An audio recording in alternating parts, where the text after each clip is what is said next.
So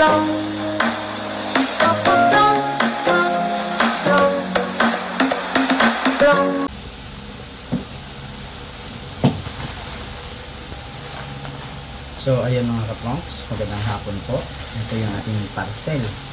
Ayan, medyo mainit-init pa. Mystery galing sa bodega. So ito, nakita ko lang sa Facebook na ayun, meron na daw mystery kung anong laman ito. Ang halaga niya po mga kaplonks,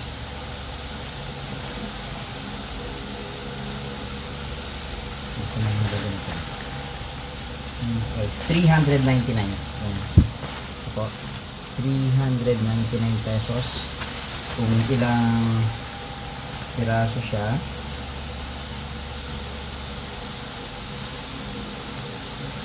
tingnan natin. So buksan na po natin mga kapongs. Tingnan natin kung anong laman na talaga.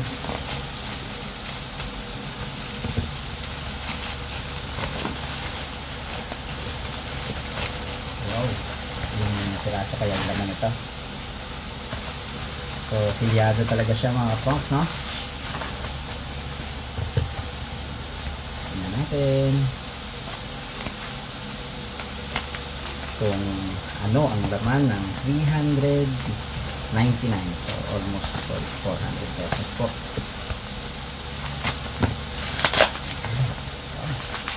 Sana swertehan tayo sa mystery box nila.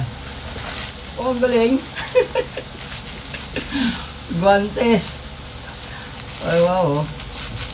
So ang isa po daw nito is nagkakalaga ng 99 pesos. So unang kita pa lang natin, ito yung laman, 99 pesos. Pangalawa, parang tumbler to ito. Kasi alam ko ano to, tatlo, apat. Uy, ano to? Ano kaya to? Galing naman ito. Uy, meron din siya wet wipes. Yan, wet wipes yun. 99 pesos, 99 pesos. Ano kaya to? Side mirror ng motorbike, ay ng ano, ng bike ng mga bata. Yan, siguro hanapin natin yung salamin. Yun lang. So, isa, dalawa, tatlo. Ayun. Ito isa, dalawa, tatlo. Ano kaya ang gamit nito? So, tsaka dalawang ganito, ayun o. Parang tumbler, tingnan natin. Halagang 399 mga kaplonks ha.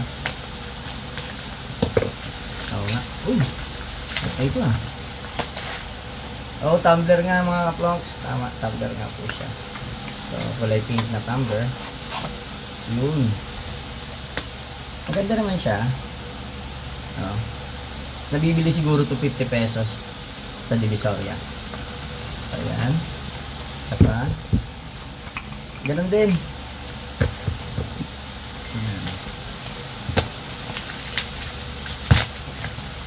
Kulay blue nga lang siya. Ayan.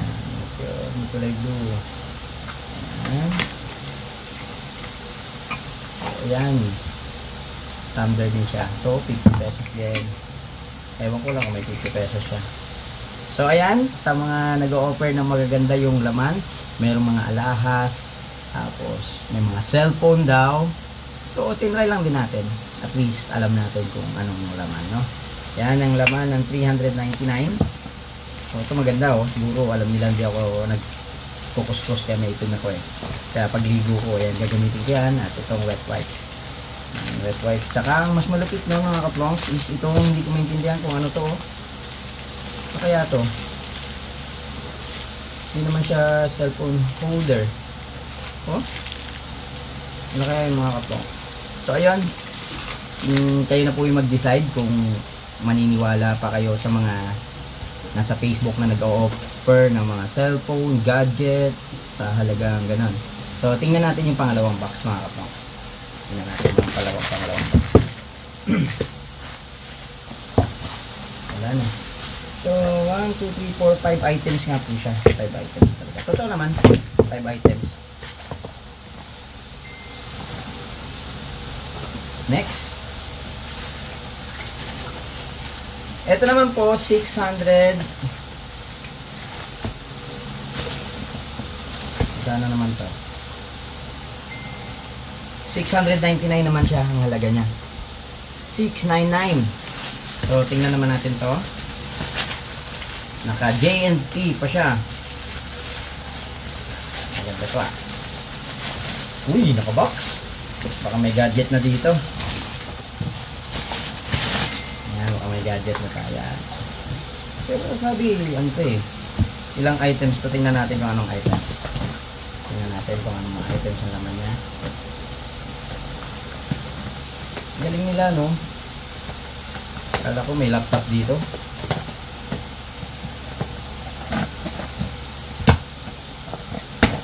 Yan. Ay, ganun din. Ayun. Ang dami na to. Uy, may cellphone. Yan. Stand. Cellphone stand. Dalawa pa. Sabi ko cellphone, di cellphone stand eh. Dalawa pa. Apat lang pala. Sabi niya 5 plus 1. So, ayan. Binigyan ako ng dalawang wipes. Wet wipes. Tsaka ito. Ayan. So, ayan. Na-try din natin mga kaplonk. So, matagal na rin kasi ako na kung ano talaga. Kung totoo ba talaga. So, at least na-try natin ngayon. Ayan ang laman ng isang box. Ito yung 699. Mystery box. At ito naman yung 399. Ayan, may kasama. Ayan. So, kayo na po bahala mga kaplonk. Bye-bye!